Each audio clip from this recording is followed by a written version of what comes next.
making movies is the coolest job in the entire world. So I could not make a dime, and I still think it would be the coolest thing in the entire world.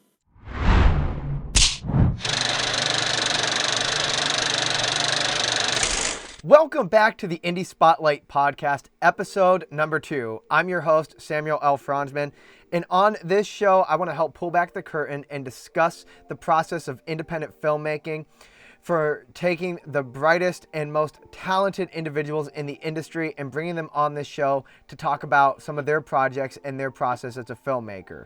Last week, we talked to the legendary Johnny K. Wu, and today I'm excited to introduce another fantastic film director from Cleveland, Nick Muhlbach.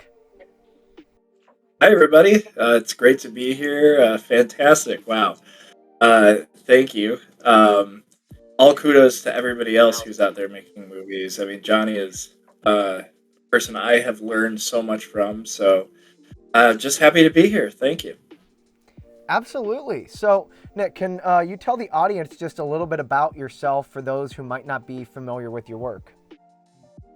Yeah, okay. So I graduated from Tri C. That's where I met Johnny, funny enough. And I've been working with him ever since that day on his many projects and stuff. And I've learned so much from him. And then I went on to Cleveland State for their film program for a year. And now I have been making movies for a few years. Um, and or a few years, maybe like 5 or 6. I guess I'm not necessarily dating myself quite yet, but I have been making movies for around 5 or 6 years. Work with Lou Donardo under Troubadour Films, and work under my own company. I kind of started up to do competitions here and there called Tragic Clown Production.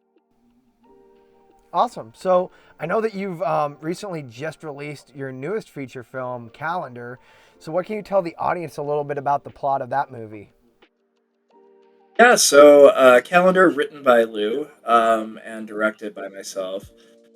Calendar follows the a year in the life of Anna Dews. It's unique because it's told through uh, holidays and stuff. So there's never a dull scene because, typically speaking, even on Arbor Day, you can figure out something exciting to happen. Although I don't think that we have any Arbor Day scenes in the movie. Uh, Maybe that's a deleted scene where she's planting a tree or something. But yeah, we had worked on it for a few years, and basically the movie takes place over a year, and we go through every single holiday in Anna's life as she's dealing with relationships and family issues.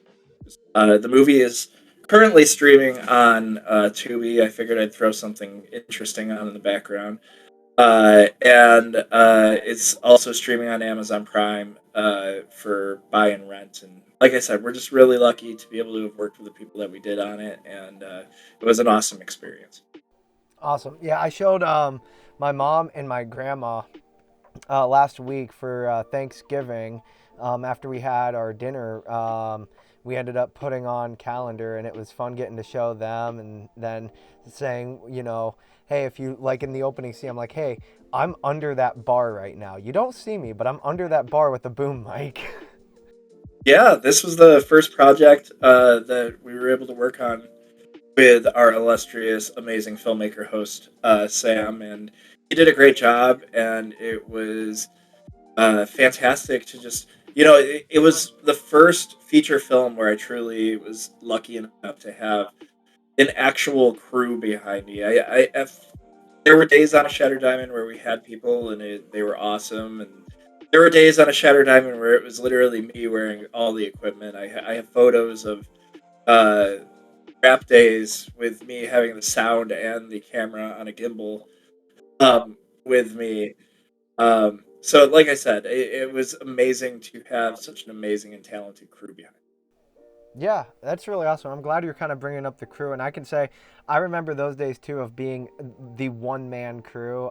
When I did the ghost hunting show, Rogues Hollow Paranormal, when I was producing that show, I was basically the crew. Every now and then, I'd bring someone out to be a second camera operator, but I would pretty much walking around with headphones on. I got my, my sound gear with me. Everyone's all loved up, and then I'm walking around with a shoulder rig and a camera. So I've been in that same boat. But you did have an awesome crew, and Calendar was one thing I loved about it was this kind of family atmosphere, both the cast and the crew. You really did a great job on set, really kind of cultivating and bringing together everybody to where every time on set it felt like we all kind of were this film family together, which is cool because I mean Calendar's like a family movie, and so it felt like all that. How did you go about getting the crew, and what was that process like in building that camaraderie with everyone? So, if I have advice for people who are starting out, is obviously, so my biggest thing is if you want to work on film and you want the opportunity, I will always invite people to be on set just to get the experience of it all. Um, and that is a great way to build a crew, and sometimes not the best way to build a crew because you never know who's going to end up being there.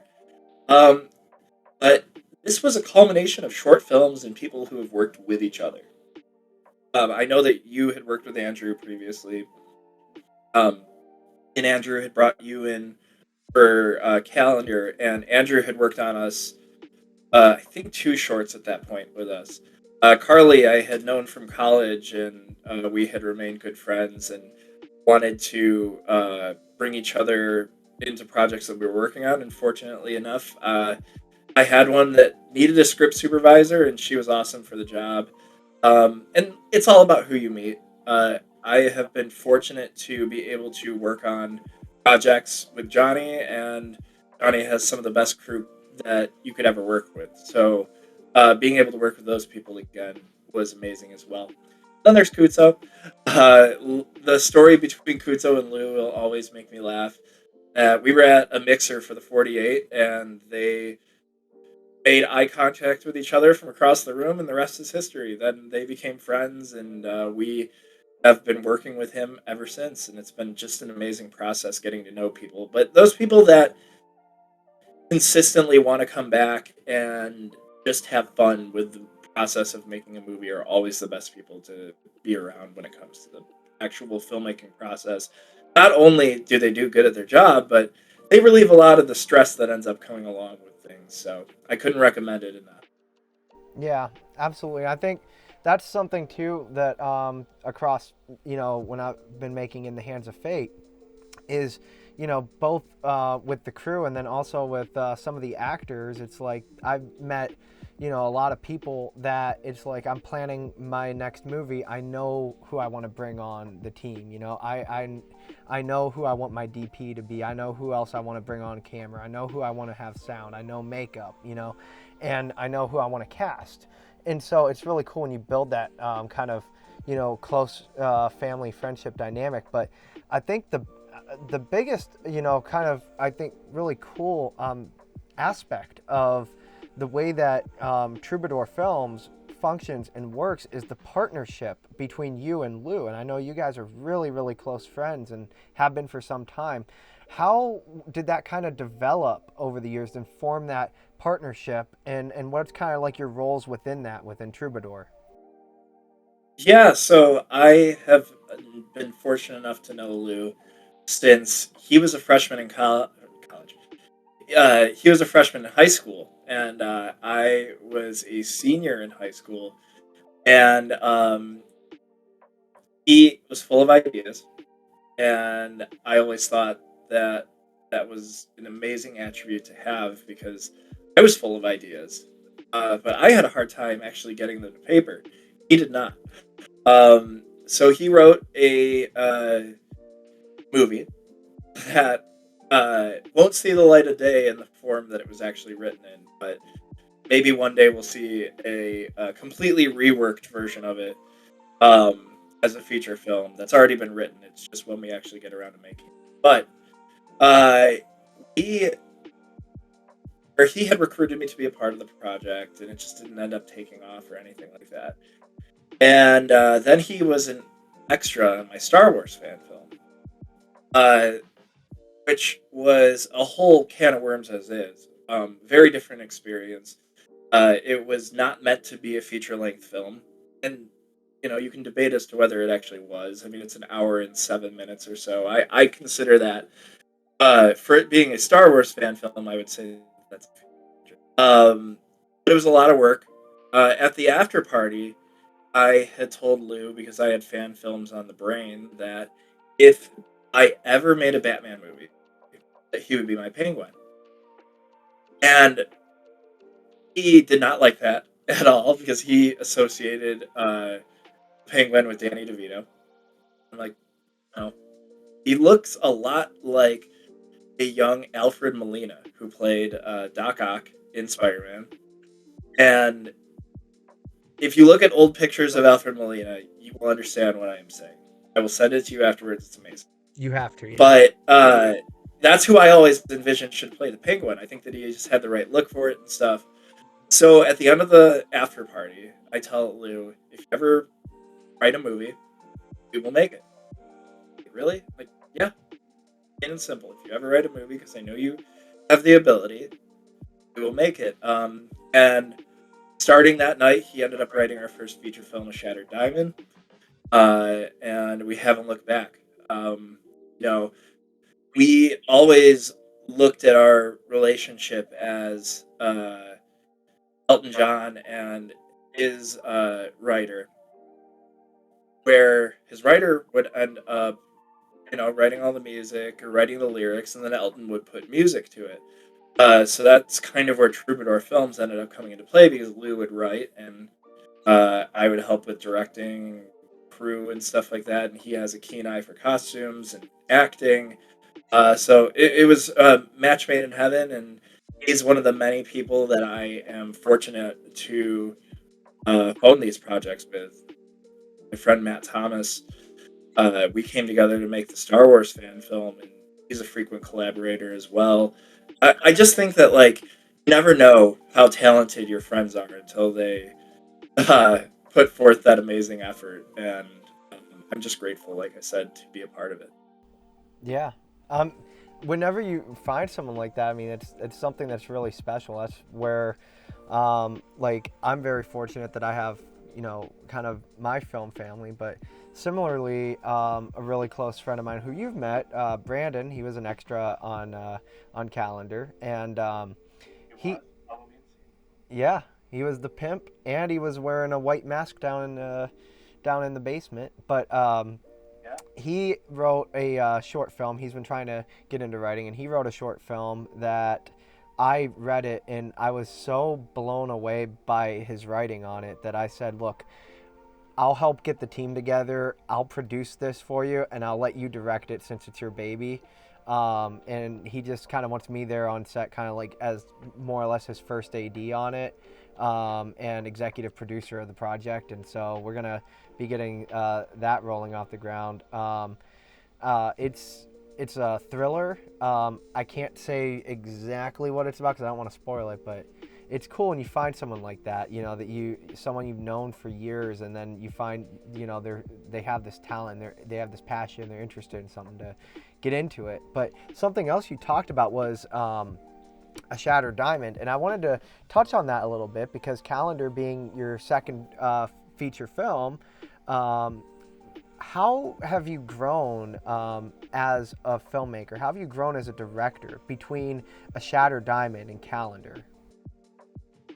There is so much to say about uh, stuff like that. When I was fortunate enough to have been a part of a Shattered Diamond, I was so new to everything. I had Rise of Ren under my belt. Um, I had short films under my belt, but an entire feature film was its own beast. You know what I mean? We went through so much when it came to the early stages of that project, whether it be, uh, those stereotypical, like, let's just say high school auditions that you see in like TVs and movies, where it's like not that they're bad. It's just not the person that you would expect to be like auditioning for a project like that. Yeah. And you kind of just have to sit there and watch like, um, and we had saw that. We had saw one of our first big location that was pretty much going to take the entire film. He completely changed in an instant. Um, and we were lucky enough to be able to use Lou's parents' house, but it's all about adaptability um, and patience. I think my patience was something that had grown completely between a Shattered Diamond and Calendar, just because you never know what different hurdles are going to be thrown at you. I was able to figure out how to plan a lot better when it came to Calendar than a Shattered Diamond. Um, I just think that with every single experience that you have when it comes to working on big projects or even just short films, you're going to learn and take away something from it. I do the 48-hour film project frequently because it helps my time management beyond belief.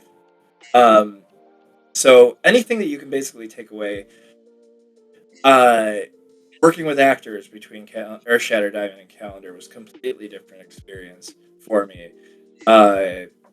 It's just all kinds of different experiences. As long as you're growing as a filmmaker, uh, that's really all that matters at the end of the day.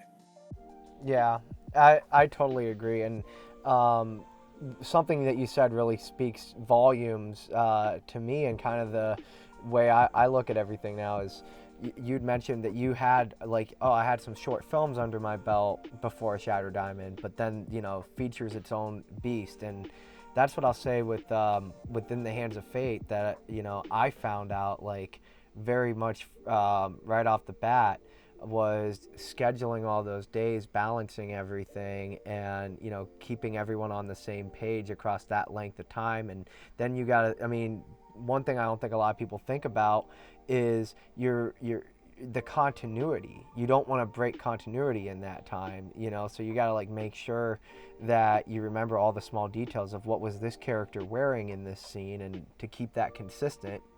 I actually I think we lost your camera. Yes, hold on one second. It might just like Oh, you're good. I'll I'll kind of finish what I was saying though. The story I was going to mention with continuity is there was a day on my movie where I actually accidentally broke continuity. It was a scene between Keith Migra and Stephen Shanti, and I had everything down to a T with Steve, all the way to the point of, hey, wait, we need you to change real quick because you weren't wearing an undershirt the last time you were wearing that shirt, and I can see a little of your undershirt in this. But for some reason, I had Keith wearing this green track jacket that he was not supposed to be wearing anymore, and we shot that entire scene, wrapped Steve, and then I realized, oh, and so we had to add a whole pickup shot of him like having an excuse to take off the jacket and then throw it to the ground and change his shirt, so that way in the next scene he'd be wearing the correct shirt that he was supposed to have. But it's those little details I think a lot of people don't think about, when you're going from shorts to a feature, is there's a lot more nuance and detail that you have to keep in the back of your head, or you could really mess up big time. absolutely. And it's so funny that you can hear me now, right? Yes, I hear you. Okay. All right. It's so funny that you mentioned the scheduling aspect of it. I think that it's a lesson that I had learned. Um, is that there's a certain extent there are talent that we had wanted to work with when it came to calendar, and you're trying to figure the schedule out over and over and over again. I remember I was at my parents and I had a big, I think, three pieces of like foam board um with everybody's name in the cast, and I was like, this date they'll be able to work here, this date they'll be able to work here, and Kutso and I were like trying to figure the schedule out. But I think that one thing that it taught me is that, like, if it doesn't work out for, say one project, it doesn't mean that you can't work with somebody in the future when it other projects. It's just a balance of trying to make it work. Not to go into any specific names or anything, but we had a talent that it just was not the easiest to get the schedule figured out when it came to the project. And they were not able to do it, unfortunately. But then years later, uh, I had worked on a short film with my friend Addie, or you were on the project. Yeah. And one of the talents who was originally supposed to be a part of Calendar messages me and goes, "Hey, I'd love to be a part of this project, even if it's just as an extra." So, you know, in my opinion, if it's meant to work out in the end, it's always going to. You know what I mean? So always keep those doors open just in case it's not able to work out when it comes to scheduling. But scheduling is a beast all on its own. Oh yeah. Oh yeah. My hair looks all nice right now. There's a running joke that even all the actors and crew on In the Hands of Fate have figured out, because I'm really good at hiding my stress in terms of like I'll be really calm and friendly, but what you'll notice is my hair will start to go, and by the end of it, I look like if Albert Einstein had just got done smoking meth, and so I'm telling you, when I was doing the schedule for In the Hands of Fate, by the end of it, I about like went bald, ripping my hair out. But it ended up ultimately we had 18 shooting days, and it all ended up working out. But I wanted to talk about casting actually, because you're brought up, working with the cast, and as you know, I met one of the main stars of In the Hands of Fate from working on Calendar. You absolutely crushed it with the cast and finding, lots of great actors, from Sarah to Lucy, and then obviously to Steve, who ended up playing a huge role in my movie. How was the casting process like for Calendar? Well, first of all, one of my favorite things is the people that I work with getting opportunities just in general. But it's even better when it's awesome and it's like with a talented filmmaker um, like you, where Steve and there's a million different reasons, right? Working on the project, the couple of days that I was lucky enough to work on it, I got to see Steve again, and you meet all these people that are awesome to work with. But when it comes to the casting process, um, we typically rent the exact same spot out at the Mayfield Library, and we have people come in. We hold virtual auditions. We make our reach as far as we can go to find the right people for the because you never know who's going to show up. I remember there are certain projects with Cheddar Diamond, with Calendar, um, where the right person walks through the door and you know exactly who they are going to play. Um, and there's other people that walk through the door that are auditioning for other roles, and then you go, maybe not here, but we can cast them here and get them an opportunity to be on a set because maybe they're newer to working. But like I said, my biggest thing is that anybody who wants an opportunity is going to get it. One of my friends now that I met through Carly, Jesse Thompson, always wanted to be on a film set and wanted to act. And I had a short film that I was casting for. And typically with short films, I don't really hold auditions for those.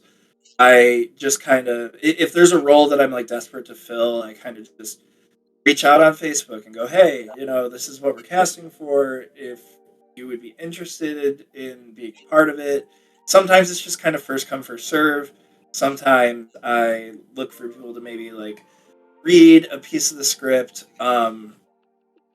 But a lot of the times when you get the experience of working with people, and I like to call it the Troubadour audition database because we have between a Shattered Diamond and between Calendar, we had a lot of different auditions that we can go back to and be like, hey, we really wanted to work with this person, so why don't we cast them in this short here?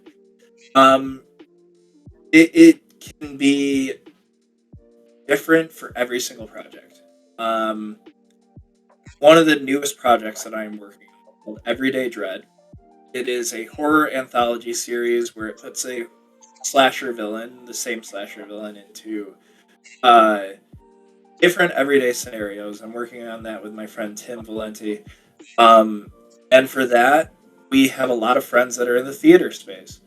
And we end up bringing them in for their first experience when it comes to film. And they end up doing great and end up loving it and end up working on other projects and stuff like that. So casting can go a million different ways, but I just like that if people want to be a part of it, I'm going to try and get them a part of it. Yeah.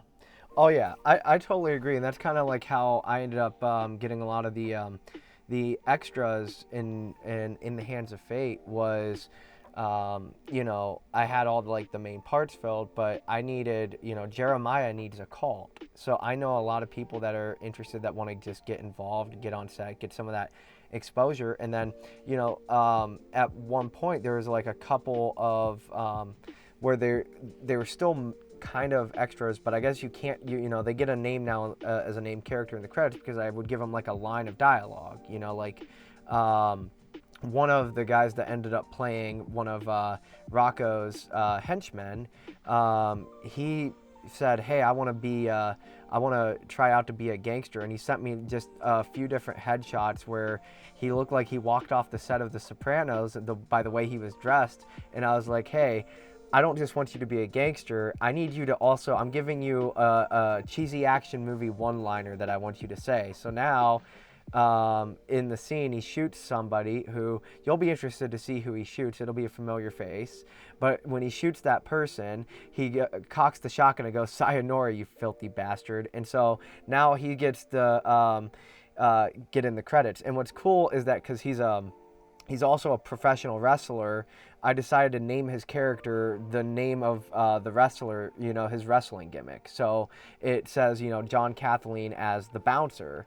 And so I'm sure that's something that he's, gonna enjoy as well. But one thing, too, I found with casting is there's a lot of actors that I worked with on this movie that now I'm starting this screenplay for my second feature film, and I'm pulling some of these same actors back because I loved working with them so well, and I'm now at a point where I'm writing this script around I know who I want to play it.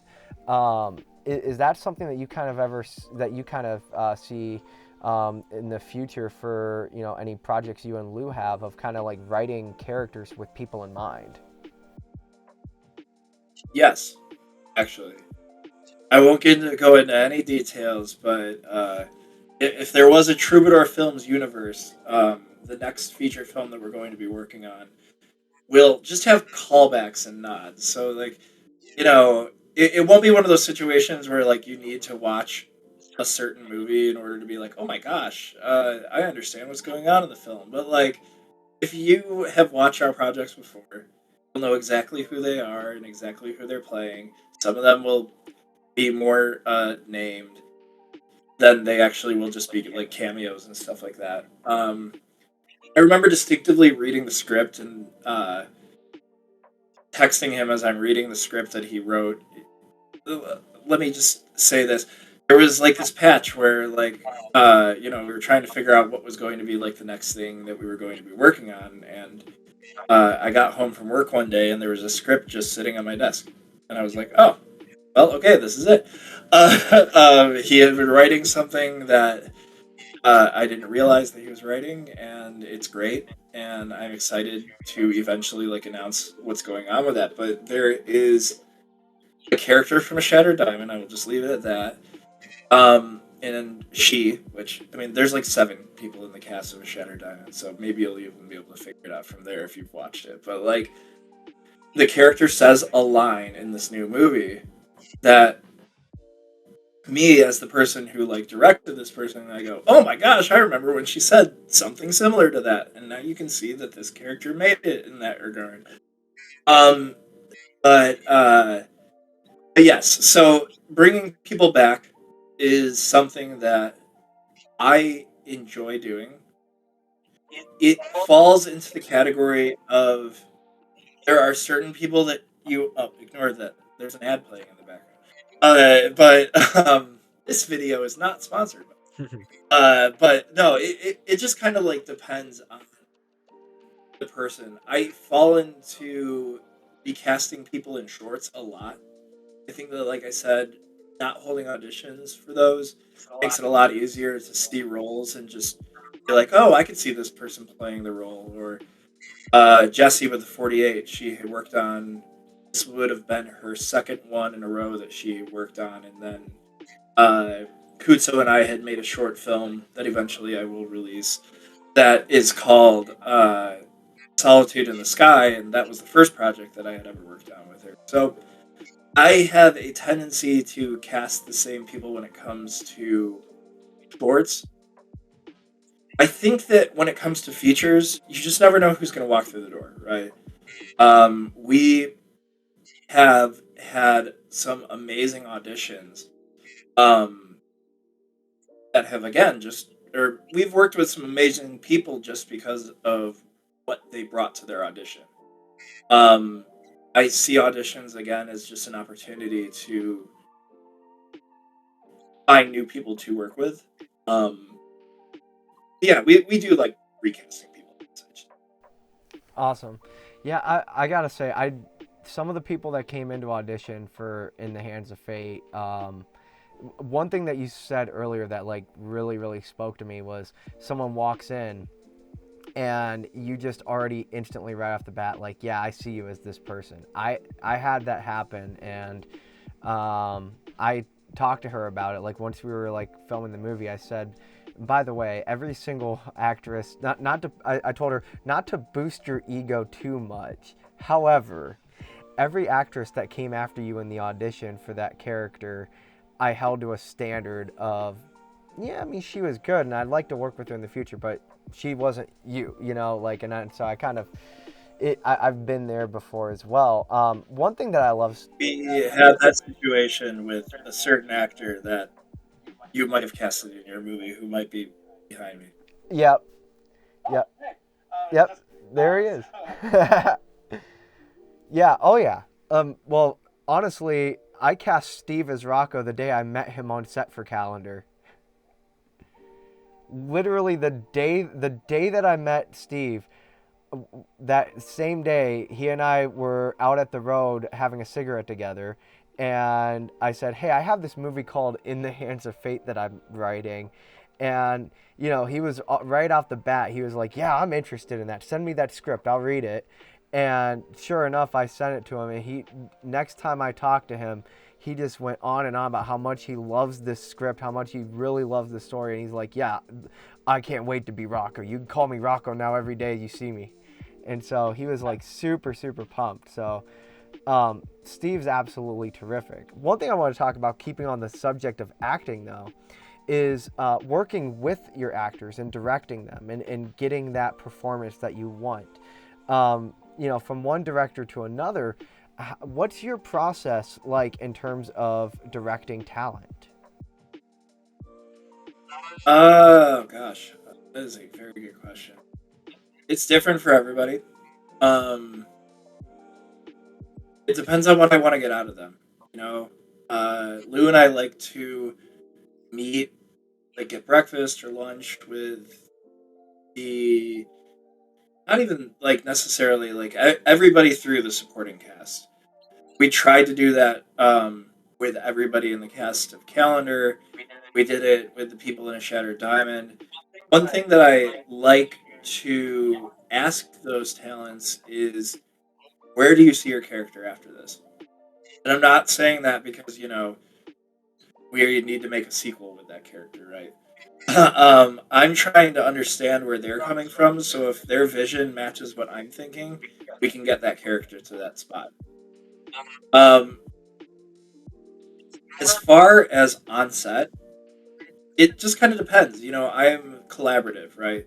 I'm not looking for somebody to tell me what to do necessarily, but if an actor has a way that they want to do it, and as long as it's being said the way that it needs to be said, why we brought in for Carly as script supervisor, because that did not necessarily always happen on a Shattered Diamond. Was we wanted to make sure that everybody was first of all comfortable with what they were doing. And we wanted to make sure that everybody got what they wanted out of the. I'm not in my credits in some of the projects that I work on will say otherwise. I would not say that I'm an actor first. So I'm always kind of just looking for people's opinions, Lou especially. Um, but like I said, it just kind of depends on the scene, depends on the character. For Shattered Diamond, I remember there was this raw emotion that I needed from Lou at the end of the movie when he is talking to the ghost of Leah, and I had him continue to do the scene because it was the only thing we were filming that day, over and over and over again. And by the end of it, he was so angry at me because we kept doing it over and over again that I got the emotion that I needed out of him. I wouldn't necessarily say that that's the strategy that everybody should be I was pulling gonna when say, it comes sounds to like their you ripped a talent, page but out of Kubrick's book on that one. uh, not as hardcore, maybe. I don't know. I actually had him just like in a dark room with watching just people being angry in scenes over and over again. No, I'm just kidding. But I think that if you can trust somebody enough and they trust you, hopefully, you could pull off something like that. But it's not necessarily what I want to bring in for every single project. But my biggest thing when it comes to acting is: are you comfortable?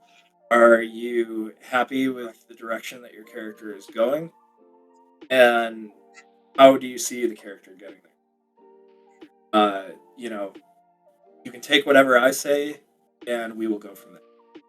Yeah, I mean, I have a story to tell that kind of piggybacks off that with In the Hands of Fate with the lead Adam Joseph Turner played Donovan.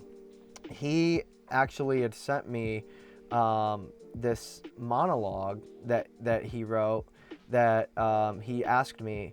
He goes, hey Sam, we can, we're doing this really emotional scene. Do you care if I change the line a little bit and do it like this, and try this approach? And he sent it to me, and I thought it was very well written and well done. I said, let's do 2 takes. Let's do a take with what I wrote, and that way we have that. Mine's short, sweet, to the point, and then his where he goes on a little bit longer and adds a lot more almost poetic to it. And I said, let's do one where we try it your way. Well, his way made it in the final cut. It ultimately was better, and I told him, I said that's what you wrote was absolutely phenomenal, like Oscar worthy. And I told him, I said, if we do your demo reel, this is the scene that I want to put in your demo reel, because this scene is gonna get you countless roles. So I think it's great kind of letting actors have that space to work and to bring the character to life and ultimately to act. Yeah, and I have had experiences like that before. Only recently have I really started to actually like the first episode of Everyday Dread that is almost done, that we will be releasing soon. You heard it here first, everybody. Uh, it was the first thing that I had written that was actually being shot in, oh my God, maybe about 10 years. It wasn't that I had any doubt in myself as a writer, but if I knew creative people that wanted to get their stories told, that was one of the most important things to me. I love when if somebody comes to me with a script and wants their story to be told, I want to do that first above something that I write. So my biggest thing is like if an actor approaches me with that, uh, make sure that the writer is okay with that, because, like I said, there are certain things that I'm learning now that I'm actually starting to produce the things that I write, where I can definitely do something like that. And yeah, as long as both things are being shot, I completely agree. like hit the ground running, and if something works, then it works. Absolutely. So I want to talk about that because I mean, so now you're going on from kind of being just a director to now a writer director. You're directing and producing something that you've written, and that's even kind of venturing into new territory. If you were to look back, say 5 years ago when you were getting started, 10 years ago, but before anything, like what advice now that you've had all this, what advice could you give yourself looking back as, what would a young Nick want to know from you now? Oh boy. So I'll do a serious version of it and kind of a what I would actually tell myself. The serious version is like buckle in because you're going to meet some of the most amazing people in the entire world that you are going to be fortunate enough to work with. Not only fortunate enough to work with, but you're going to be able to tell stories. You're going to be able to do all this stuff. Um, and you're going to have the time of your life doing it. Uh, on a less serious note, is actually watch horror movies because I was never into them when I was younger, and I realized that um, my talent was taking all those effed up things in my head and going, huh, that'd actually make a good script. Like the first episode of Everyday Dread is literally like an episode of Full House, but a slasher villain shows up to the house. And basically just goes through the entire family with the youngest girl in the family. I'm like, who thinks of that? And if I had watched more horror, I would realize that a lot of people think of it, and that it's okay, like to write those ideas down. But no, like I said, I would have loved to have started what I'm doing right now sooner because, like I said, it has brought me an unlimited amount of cherished friendships and happiness, and being able to love what you do is the best feeling in the entire world. Yeah, I 100% agree about that. One thing that I've kind of told everybody, just people ask like, all right, so what do what are your big goals and plans? And I'm not gonna lie and say, oh, I don't care at all about making money or having obviously you want to be able to make money and profit off of it, but that can't be your whole motivation. It's got to be because you love the process. You love being on set. You're addicted to the stress of getting everything scheduled and planned out. You finish the movie with chunks of hair in your hands, and then you say, okay, I can't wait to write the next script. That's what you need to be. And I tell people, I say, if I can take, like, I got all my DVDs back there. If I can take my movie and just stack that on top of my DVD collection in between, some of my favorites. Like if I can put In the Hands of Fate and sandwich it in between Pulp Fiction and Goodfellas, I'll be a happy person. I can put that movie in, I can watch it, and then hopefully other people like it too, you know? And that's kind of the way I look at it, is I want to make movies that I like, and then hopefully other people want to come along for the ride. Yeah, and my biggest thing about like making money when it comes to it is you know we have such an amazing and like talented group of people here, right? And I'm talking like between obviously the stereotypical conversation around here is obviously Cleveland, but the Akron Canton area has some of the best film people that I've ever met. You know what I mean? Um, but it's like bringing that talent, you know, the opportunities, and there's always a stereotype, right, when it comes to writing that you are casting for a movie and that's a non-paid role. That somebody is probably going to be on your Facebook messaging you going, why don't you pay your talent? You need to pay your talent, blah, blah, blah. And I'm like, listen, if I could, I'd consider myself the most fortunate person in the entire world. Because and it's that, and I always follow up with, well, if you would like to pay me to, pay my talent, that would be great.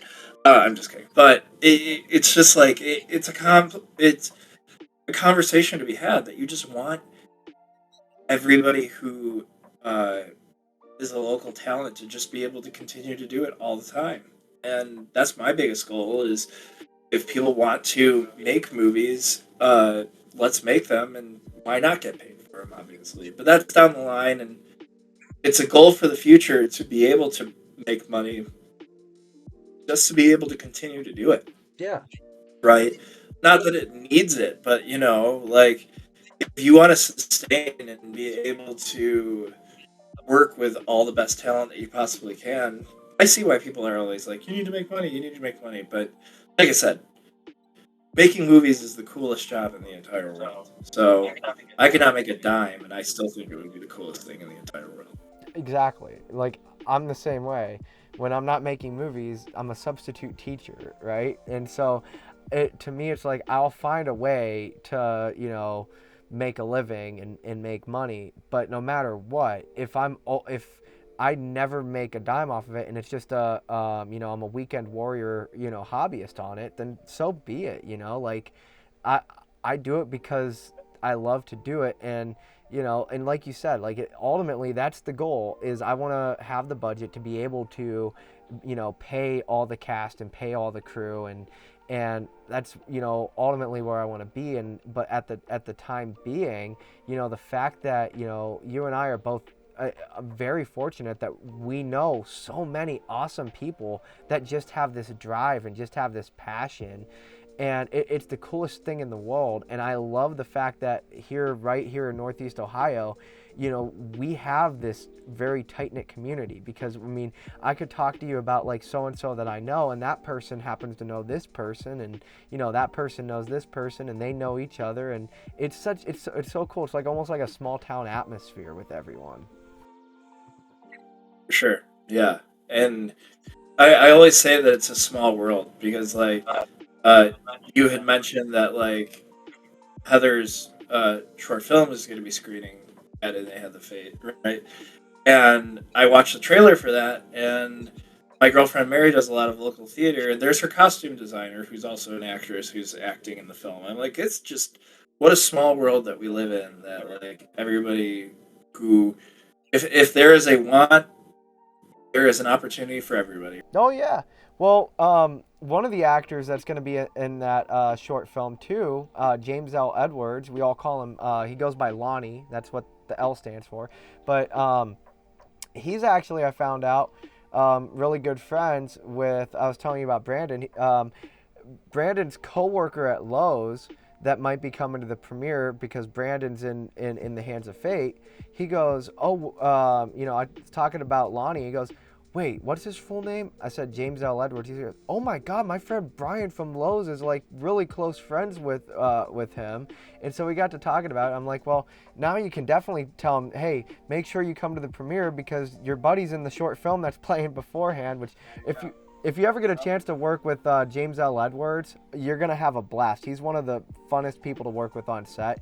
He's a super talented actor, and he's just overall like he's gonna make you laugh from start to finish. I write down just things that he says, and I have like a list in my phone of best quotes from Lonnie, and I just write them down to use in scripts later. There you go. That's what you got to do. You got to be as observant as you possibly can because you never know. So I want to move on a little bit and talk about some of the post production side of filmmaking. So because I mean we have so many stories we could talk about on set, but I want to know what about when we got offset. What was the editing process like for Calendar, and how was that for you?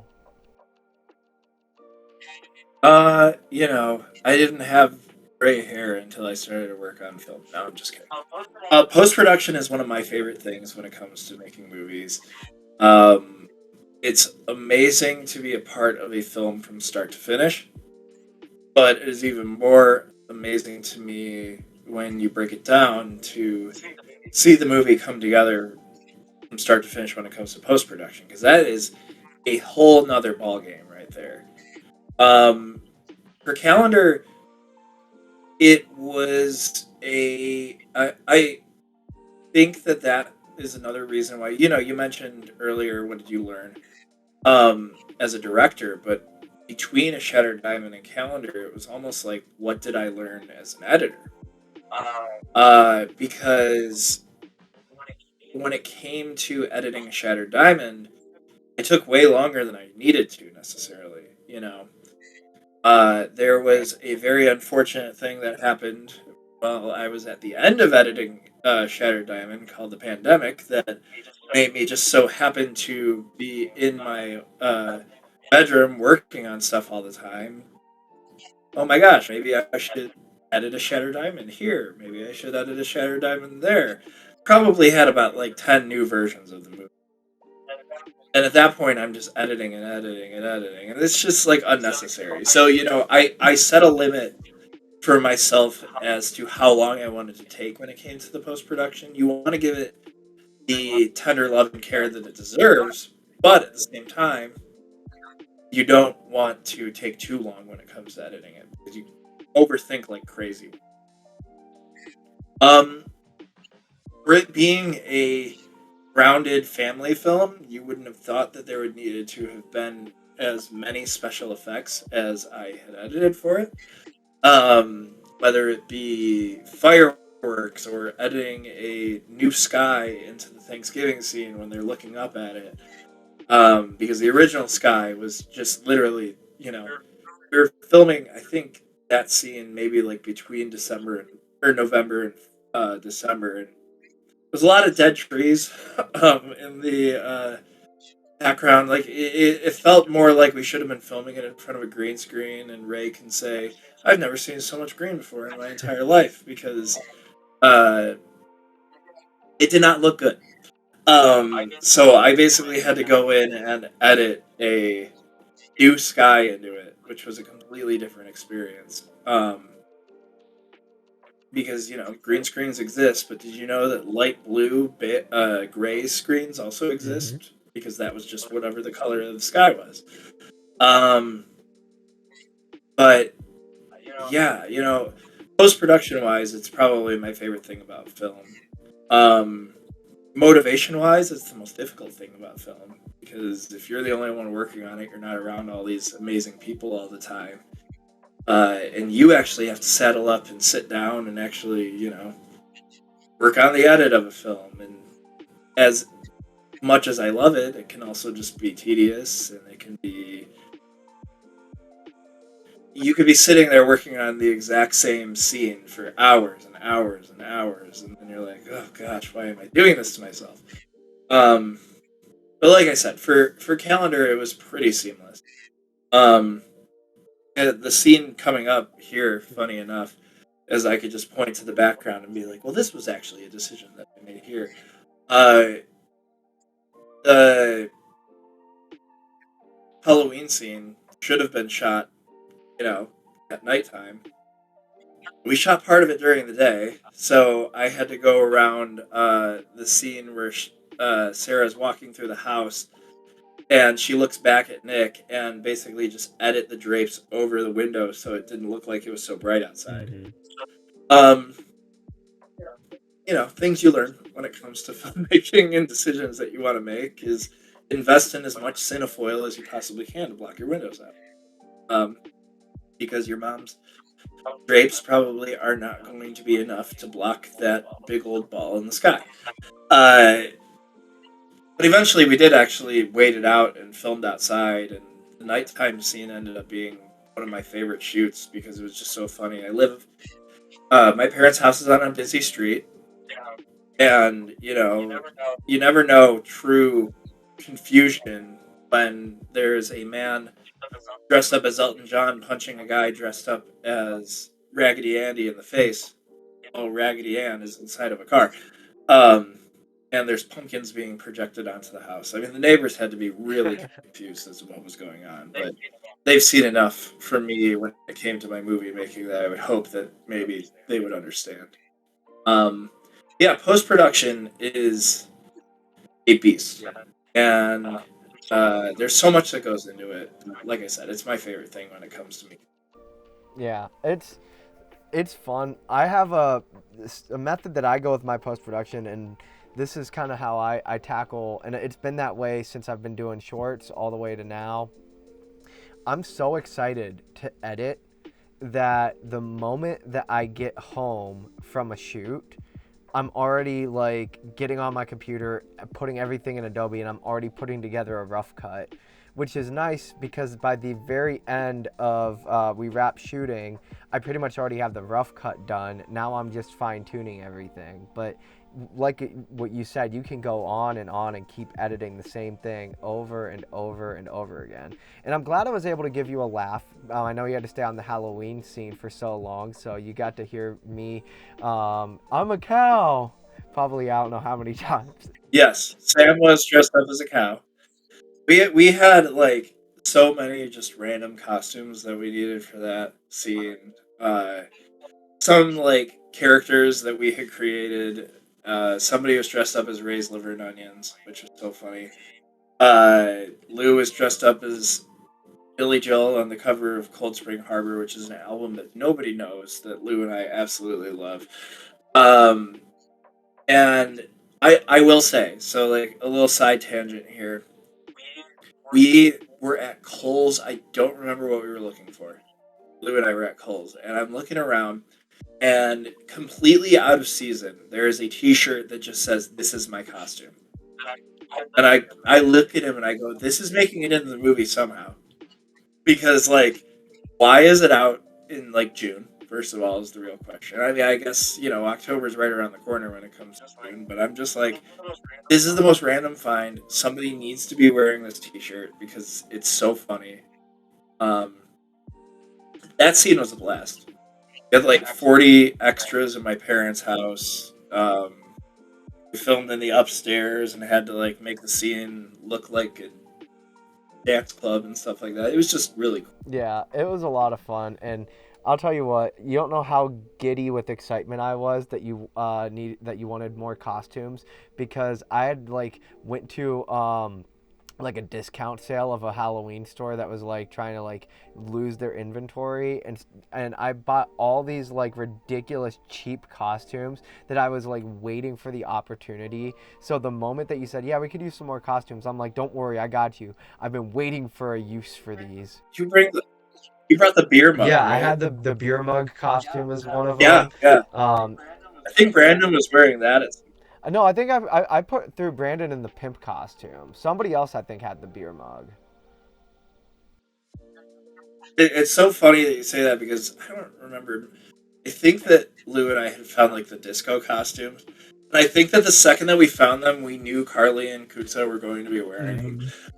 And they like still love those costumes to this day. Like they it, they show up a couple of times throughout that scene, and they're like so distinctly in the disco costumes. I don't remember. Somebody had thought that Kuto was wearing a completely different costume than it was, but it was just so much fun because when you're like searching for extras and stuff like that, that's where you can like throw your crew into the most obscure positions, like dressed up as a cow. Right, right. Which, like I said, I have way too much fun with that.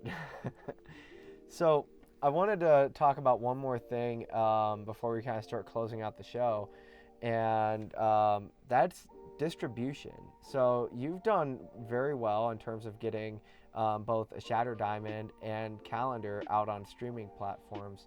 What was that process originally like? Finding distribution for the first time, and then how did that kind of go into the way you handled Calendar? Do you work with the same distributor, or how did that kind of go about? Oh goodness. Okay, so it's a whole. If you have the opportunity to find your own distribution, it is going to be the biggest headache in the entire world. I don't mean that in like a negative way. I think that like we painted ourselves into a corner where we're making dramas. Nobody's looking for dramas. I remember I got an IMDb Pro, right? And I went through and I looked for the emails of every single distribution company in existence utilizing that IMDb Pro account. And I'll tell you, man, it got me absolutely nowhere. Except maybe like I lost $60 because I forgot to cancel the subscription. But I ended up going through Film Hub for Shattered Diamond. It's an interesting company, right? They aren't going to go out of their way to be doing any like promotion of the movie or anything like that. That's kind of your job, and most scenarios it's kind of where things end up playing out. But they got a Shutter Diamond onto a bunch of different streaming platforms. Tubi, uh, Amazon. That's kind of like your stereotypical your movie probably gonna end up there. But it also gave me a peek behind the curtain when it came to how some distribution companies look for things, and um, I don't necessarily love I have my reasons. I'll explain it off camera. I think that if you're a first time filmmaker, go on to Film Hub and try. Um, but you know, there was a point where I wanted a person that I could talk to. The things that I had learned from Johnny was that he built a relationship with his distribution person, and it ended up, you know, uh, being a great relationship for other projects down the line. Um, so for calendar, I ended up finding Side Street Studios, and they're a sales agent, and they end up selling your movie to a distribution company so they can end up getting it out there. I believe we're going through like Stadium Media, but I wanted to be able to have that like first-hand approach, be able to you know, email somebody and actually get a response quickly when it came to a question that I had. And later down the line, because I felt like I hadn't been hearing a lot, I ended up building that relationship with the sales agent from Side Street Studios. And, there was for a couple of months, we were talking almost every single week, just about how things were going and future projects that he might be able to help out on and stuff like that. So, I think that that's my biggest advice is if you can find a company that you like working with. I don't think that In the Hands of Fate is going to have a single issue finding somebody because you have action, you have all that type of stuff that people actually want to watch, apparently. But, calendar's out there now. You know, it hopefully will continue. If you've seen the movie, dropping likes and reviews on IMDb and stuff like that helps. Um, and that's something that I did learn through Film Hub was that, like, the more word of mouth that the film was getting, like we had this slew of like 100 reviews for Shattered Diamond or something like that that came out of nowhere that ended up helping move us forward to different streaming services and stuff like that. But I also have learned that there is an oversaturated market of streaming channels. Yeah. And that's even at the highest level. But then you get onto Film Hub and you see the list of movie or channels that can pick up your movie, and you go, "Wow." So trying your best to get onto those, like Tubi is a great beneficiary for independent film, and then like the buy and rent for Amazon Prime is great. But you know, there are certain companies that can end up picking you up. I know that there's one that um, we're going to be working with that is a startup, right, when it comes to channels, and we're working out a deal with them when it comes to content. But there are also companies that just pick your movie up and don't even consider what the project actually is and just want content for their streaming platform. You will absolutely get lost in the show. Um, so, finding a company that you can work with, that you can talk to, um, that you have direct insight with, is always the best way to go when it comes to distribution, I think. I think building that relationship with your sales agent or distribution person, um, will end up benefiting you in more ways that you could ever imagine. That's kind of the route that I'm trying to go, learning from past experience and learning from people like Johnny.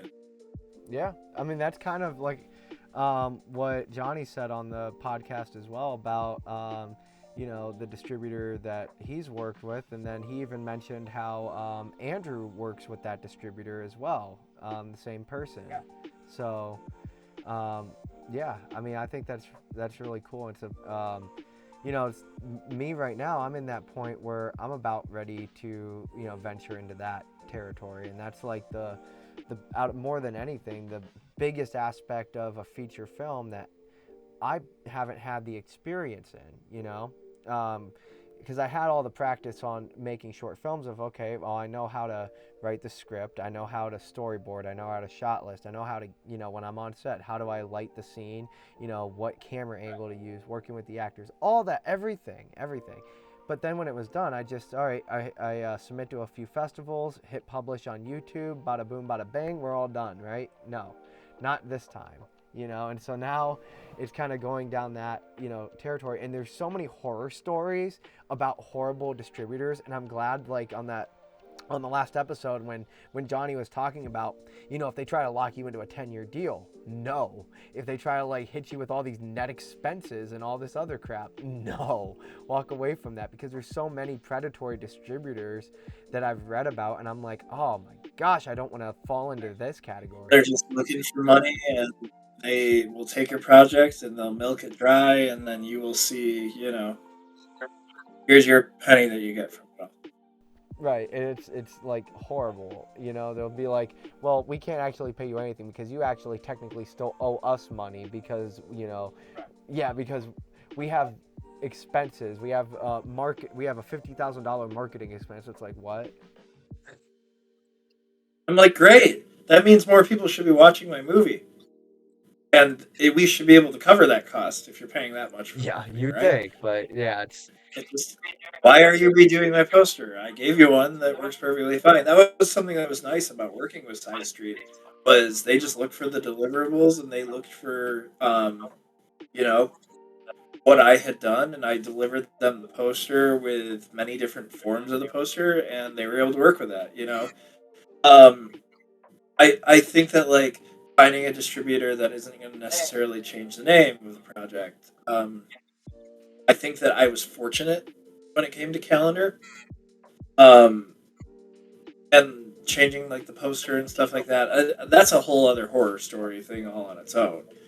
Is that some distribution companies will kind of go with the trends and change your project to something that it's not, and then people will go and they review the project negatively because they thought it was going to be something else, even though the project itself is amazing and great, and you don't want that negative stigma, right, attached to it. But I also understand that like that's their strategy in order to make money, is going to be, hey, how can we market this project in order to get it out to as many people as we possibly can.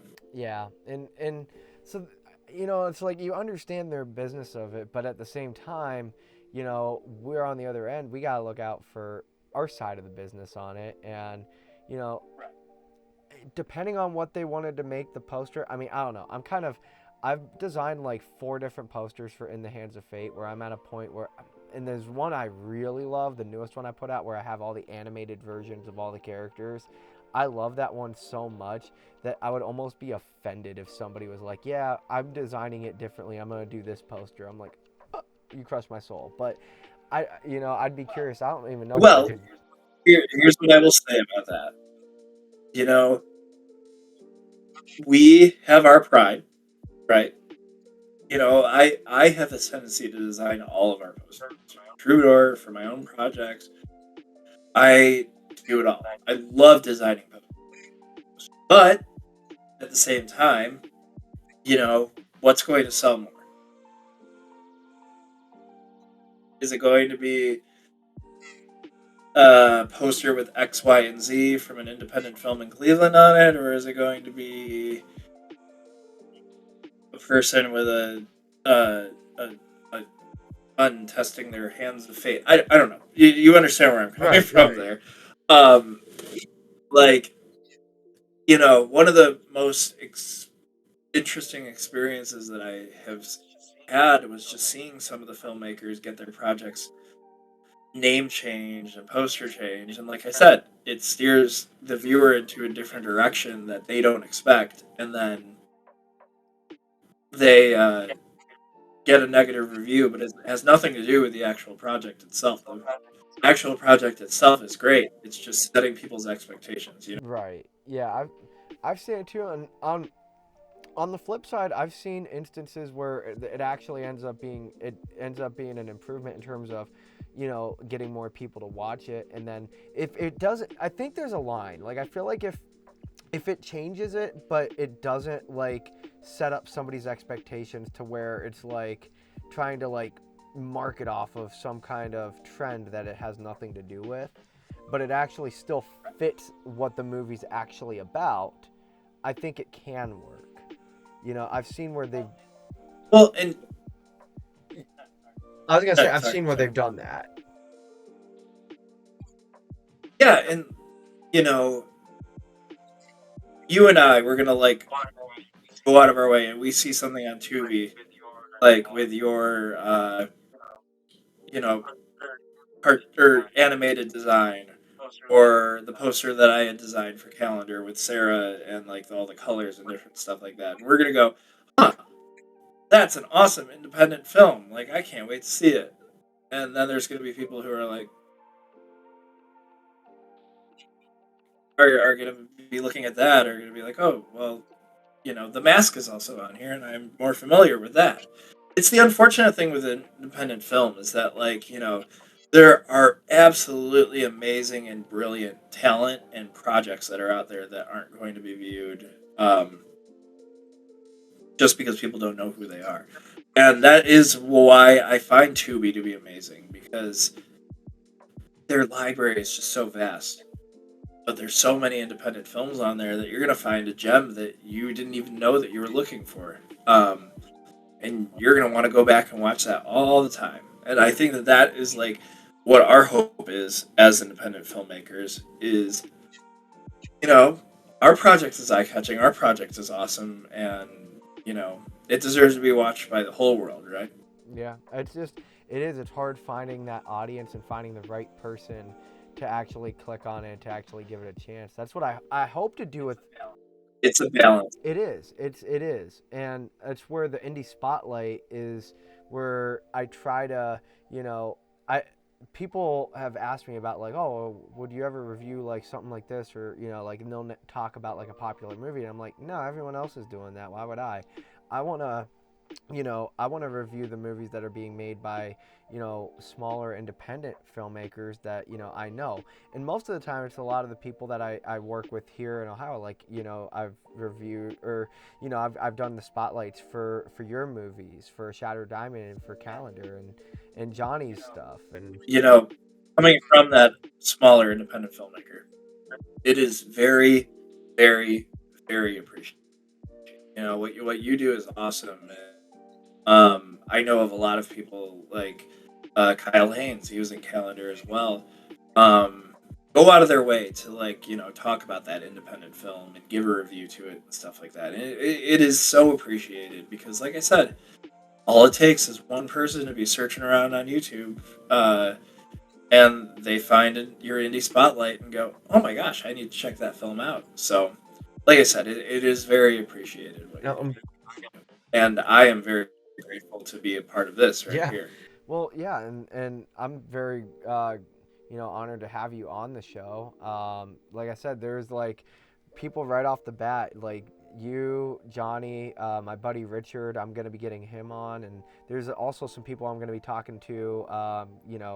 Starting January. It's like there's people that I really want to have on here because there's a lot of people I know that your insight and your knowledge in the industry and sharing that back and forth and talking about our experiences is only going to help grow and motivate that next the next people my hope for this series is that somebody watching this is going to learn something that they never thought of before, or that somebody new is going to pick up a camera and decide that they're going to grab their their brother and sister and say, hey, I want to make my first movie. I that's what I hope this series ends up doing, is it teaching people and inspiring people and building the community even better.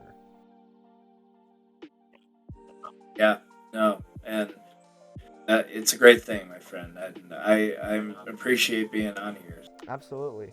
So I have one more question. It's the question that I'm gonna end every episode with, because to me it's just a fun overall question, and psychologically gives me and the audience an insight as to what some of your influences are in your filmmaking. All right, you know where this is going because you were here when we were doing the first episode with Johnny.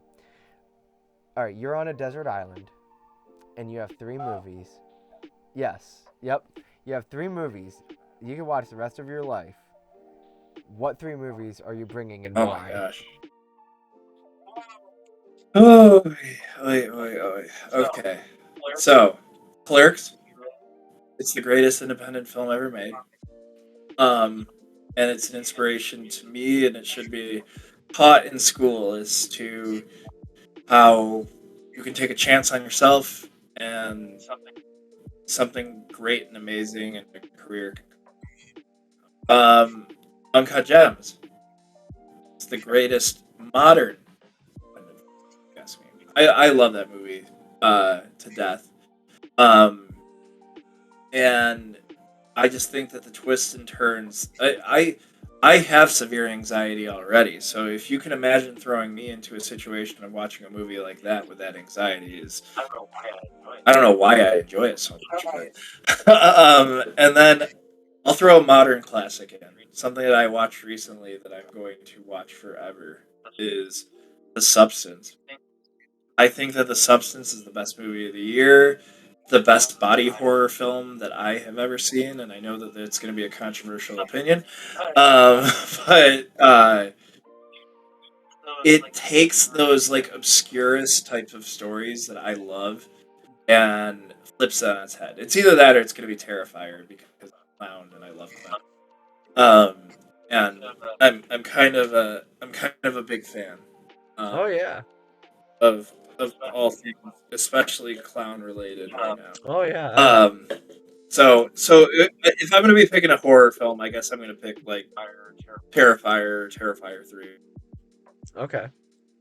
So you said Terrifier or That's Terrifier four, 3, but not Terrifier 2? or Terrifier 2. Terrifier 3 is the greatest Christmas film of all time. Um, you know, there can be no debate that it's a Christmas film. Like there is with like Die Right. Hard and stuff like that. But because Santa Claus is in it. But I love again, and it's a story that like I will follow, right? Clerks. Kevin Smith put all of his effort in a movie, and it became what it was. Um, Damien Leone did everything that he possibly could in order to get Terrifier made, run independent fundraising and stuff. And it's one of those stories that like is modern. And as an independent filmmaker, I can actually look up those Kickstarters and Indiegogos and study them. Like what worked and where were people buying and stuff like that in order to raise money. And he went from having this character in one of his short films that only made an appearance that he suddenly wanted to expand upon to basically creating, the next Sam from Trick or Treat being one of those characters that like spirit of Halloween is essentially built around every single year, and it's profitable and it's fun and like you are known for that, and that is just Yeah, I think it's cool how Art the Clown, has now like become, a modern day horror icon. Like I was like blown away just around Halloween time, just going, driving down the neighborhood. I was on my way to actually the haunted house that I act at, and as I was going down the neighborhood, it was the day of Trick or Treat. I'm seeing so many people in Art the Clown costumes. I'm like, it was like the most popular costume that I saw, and I'm like, this is absolutely nuts. I'm like, and the perfect example of it, where there were these two kids that were riding on the back of a golf cart. The mom was driving them, and the one kid was dressed as Freddy Krueger, and the other one was dressed as Art the Clown. And I'm like, we're at a point now where Art the Clown is sitting next to Freddy Krueger. Like, that's pretty mind blowing, Yeah. especially where like where he started. You know, I mean, he worked his way from the ground up, from shorts, and like the first Terrifier wasn't it $30,000 budget, right? And like, to me, that's like, that would be a dream budget for me, but that's super low. Like, Oh my God. it's Yeah. oh my goodness, like the way that Hollywood, defines, what a low budget movie is. I'm like, they say $1 million is a low budget. I'm like, yeah, you know what? Sign me up for a small loan of $1 million then. That's right. Well, yeah. I uh, I find that to be fascinating, and if I wasn't gonna pick that movie, it'd be Winnie the Pooh, Oh, Blood and Honey. I was gonna say, I don't know if that'd be one of the only three movies I'd want to watch for the rest of my life. No, but it's another one of those stories where I find every single aspect of filmmaking to be fascinating. I mean, I work at a school as well, and if I'm not like, obviously doing what I need to do, I'm just reading articles and reading about how independent films get made. I mean, there was a David Howard Thornton movie called The Mean One, which was literally just a horror version of The Grinch, where they never mentioned the Hmm. Grinch by name. Made recently. How the hell is this movie getting made? Like, it's just Yeah. fascinating to me. And then there was the whole controversy with Winnie the Pooh, Blood and Honey. The first movie is not good. I understand. They retcon the first movie's existence in the second one to being a movie version of Christopher Robin's actual experience. Hmm. Isn't that weird? And then the second movie is so much better. I mean, it's not saying a lot, but the second movie is like so much better than the first one. And like I said, stuff like that is just, as a film nerd, that's is fascinating. Then you get the debate: is people making public domain horror movies lazy, or is it brilliant? I personally think brilliant, because there's so much you can do with it and so much creativity. But I also think it's brilliant because it was such a controversial idea at the beginning that now some brand new independent filmmakers are now able to basically just do that for the rest of their life, right? And where people can be like, oh my gosh, well, they're just taking, stuff that's already existed and ruining it by making it horror. At the same time, I'm like, well, sure, but at the same time, they're also living their dreams of being filmmakers and making it in an incredibly, maybe dumb, but also creative way. So, I find every aspect of filmmaking to be fascinating, and that's why I can sit here and ramble on about it for hours and hours. Yeah. Oh, I agree. Um, because the other thing I was thinking too is, it's genius in the fact that what we were talking about earlier, sometimes it's hard to stand out as an independent filmmaker in a sea of, well, like, I know this, I know that. Well, it's like, well, hey, I know Winnie the Pooh. I mean, let's see him kill people. You know what I'm saying? So, like, it's an opportunity to get your And name. now they have an entire Twisted Child universe. Yeah.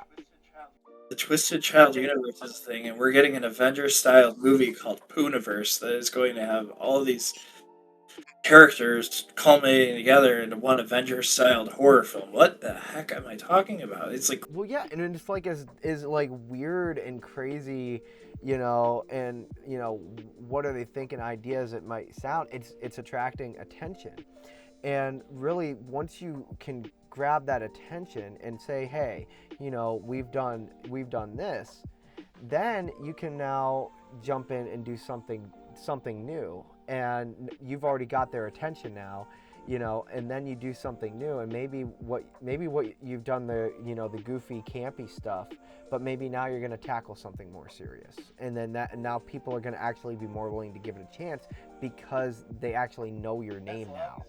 As long as you can get away from that stigma that comes along with, hey, I'm the Winnie the Pooh Blood and Honey guy. Give me your money. But like I said, they have an entire. They announced an entire slate of movies that I actually believe is going to get made. DC couldn't Oh even yeah. do that. Like they announced 9 different movies, and I remember my friend Taylor, who also writes and has written some of my projects before, was like, "I don't believe a single. I don't even think I believe when the movie is going to be until I am sitting in the theater watching it. I don't believe that a DC movie is actually going to happen. Yet they're out here announcing low budget horror movies that I actually think are going to get made, and that's just Yeah, it's super cool. I love what we're seeing right now. I'm the way that we're headed right now, like this decade, right now in the 2020s. I think we're on that new. And I hope I'm right. I feel like we're in a new revival of independent film that we haven't seen since the 1990s. yeah. No, I completely agree with you, and all it takes is one movie, and we can be a Yep, part of it, right? absolutely. Well, um, once again, I want to go ahead and thank you again for coming on the Indie Spotlight. Yeah, absolutely, anytime. But there you have it. Really quick before we officially wrap everything up, where can people follow you and keep up with your work? Tubi. No, I'm just kidding. There's an exclusive section. No, I'm just kidding. You can find a Shadow Diamond and Calendar streaming on Tubi and Amazon Prime and all kinds of different stuff. But yeah, I'm on YouTube under Nick Muhlbach, Instagram, Nick or Muhlbach Cinema. I don't know. I've thrown around so many different usernames when it comes to these accounts that I'm barely ever on. um, I feel as though like when it comes to social media, I am on there every once in a while to share a meme, and then it's like promoting and promoting and promoting. But if you're ever in the Northeast Ohio area and you're looking for an opportunity to get on the set, just find me on Facebook under Nick Muhlbach, and we'll make All it happen. right. Sounds good. And then I'll link in the description any accounts that you want people to follow too. So then that way there people can go in the description and follow you. But that's awesome. I think if you're watching this on YouTube or listening to us on Spotify, yeah, if you go to Facebook, look Nick Muhlbach up. You've got some big stuff happening.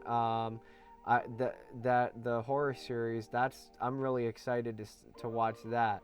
That's gonna be fun. Yeah, no, and we'll get you on set for Oh, that for sure. fantastic! Yeah, I'm looking forward. That would be a really fun set to be on. But anyways, that's all that we have for you here today. I appreciate everybody though for tuning in to episode 2 of the Indie Spotlight podcast.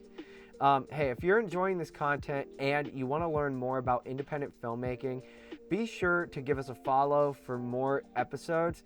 And in case you missed it, go back and check out our pilot episode where I spoke to Johnny K. Wu about his storied career as a filmmaker in his newest feature film, Bullets, Brothers, and Blood.